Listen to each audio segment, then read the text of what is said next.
Positive एथीइज्म Hindi channel प्रेक्षकों को स्वागत।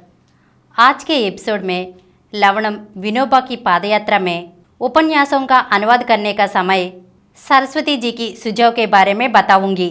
स्वतंत्रता के आंदोलन में जो सत्याग्रह हैं उसे हमने बड़े आंदोलन एक भाग समझा।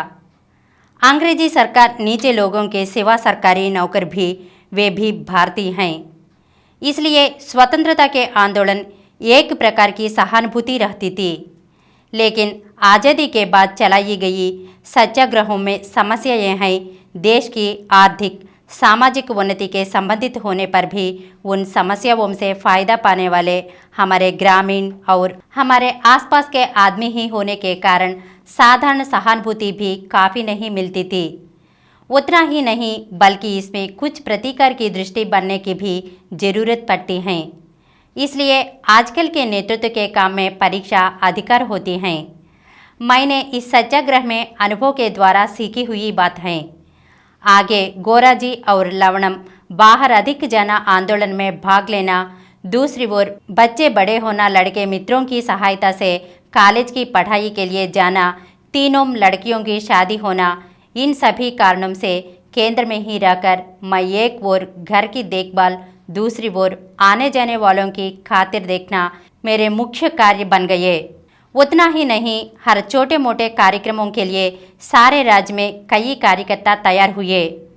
पटमटा केंद्र में हमारे साथ वी नागेश्वर, सागिरेड्डी, वेंकटेश्वर राव जी हमारी मदद करते थे।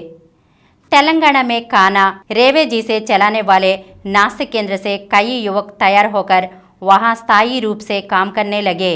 उसी तरह कड़पा जिले के प्रदुटूर में संगम पाठक सीमित बनकर श्री रंगप्पा जी, तिरुवेल्लुरेड्डी, डॉक्टर लक्ष्मయ్య जी, MC वेंकटरेड्डी जी के तत्वाधान में कड़पा जिले में कुछ कार्यक्रम चलते थे। नूजवीड में चक्रपाणी सत्यनारायण जी, उनकी पत्नी चंद्रम्मा जी नासिक केंद्र की स्थापना कर अपने सभी बच्चों को इन भावनाओं के पालन पोषण करना ही नहीं बल्कि कई लोगों को प्रभावित किया। खासकर चंद्रम्मा जी मेरे ही कारण पूर्ण रूप से नास्तिक जीवन पद्धति को अंकित होकर सत्यनारायण जी को 100% इच्छा से ही सक्रिय रूप से सहयोग देती आई। गुड़िवाड़ा में मनोरमा, अर्जुन राव जी अपने आसपास के इलाकों में कार्यकर्ताओं को तैयार कर ठीक ढंग से प्रयत्न कर रहे हैं। इतना ही नहीं, 2 साल केरल में काम कर चुके मेरे देवर सांबशिवराव गुड़िवाड़ा कॉलेज में लेक्चरर के रूप में आकर हर एक विषय में हमें अपनी मदद देते आए हैं। मेरे सास और ससुर सांबशिवराव के पास ही स्थिर रह गए। इन परिस्थितियों में केंद्र निर्वाह की जिम्मेदारी मुझ पर अधिक होने के कारण और दूसरे कार्यक्रमों में भाग लेना सकी तो काश सभी सभा कार्यक्रमों में तो गोराजी के साथ भाग लेती थी। 1955 में आचार्य विनोबा भावे ने भूदान कार्यक्रम में अंतर्गत पैदल यात्रा में आंध्र प्रांत आने वाले थे। सेवाग्राम आश्रम बंद करके जब यह निर्णय लिया गया कि जिन जिन प्रांतीय लोग अपने अपने प्रांत में ही रहकर यह भूदान यज्ञ का कार्यक्रम जारी रखे, तब हमारे तेलुगु वाले प्रभाकर जी आंध्र प्रांत आ गए। 1945 से वह हमारे परिवार के मित्र बन चुके। सेवाग्राम छोड़कर आने के पहले दिनों में कुछ समय तक हमारे पास ही रहते थे। प्रभाकर जी स्नेहशीली हैं, सबको मदद करने वाले आदमी ही नहीं बल्कि समाज के लिए उपयोग प्रतिभावनाओं को ढूंढकर उनको प्रोत्साहन देने का शौक भी उनमें था। प्रभाकर जी को लवणम पर विश्वास पड़ गया कि यह एक अच्छे अनुवादक हैं। इसके पहले 2-3 बार उत्तर हिंदुस्तान से गांधी जी के आंदोलन नेताओं ने पर हिंदी में बात करके लवणम ने अनुवाद किया।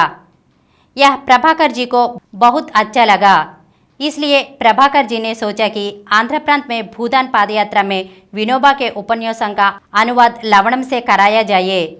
लेकिन कारण तो मालूम नहीं कि हमको यह अच्छा नहीं लगा। तब मैंने इन दिनों के बीच समझौता किया। सच तो यह है कि मुझे भी विश्वास तो नहीं कि लवणम अच्छी तरह अनुवाद करेगा, लेकिन प्रभाकर जी में यह विश्वास अधिक थी। सचमुच में यह प्रतिभा थी, तो मुझे ऐसा लगा कि इस दिशा में क्यों कोशिश नहीं की जाए। लवणम में एक डर था, विनोबा बड़ा पंडित हैं। उतना ही नहीं, उनको भारत की सभी भाषाएं समझ में आती हैं। दक्षिण की भाषाओं में उनको तेलुगु बहुत अच्छा मालूम है। विनोबा चाहते हैं कि अनुवाद तो ठीक ठीक होना चाहिए। अनुवादकों से होने वाली गलतियों वे कभी कभी सभा स्थल में ही ठीक करते थे। ऐसी दशा में अनुवादक को लज्जित होना पड़ता है। इसलिए मेरी समझौता तो यह है कि लवणम प्रभाकर जी के साथ विनोबा के पास जाना है।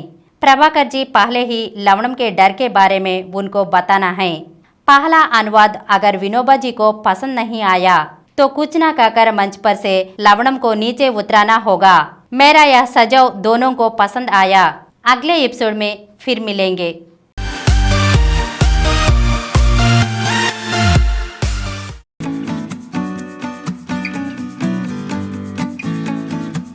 Please download Samaram multi-channel app and watch your favorite channels from your mobile. App available on Google Play Store and subscribe to the channels.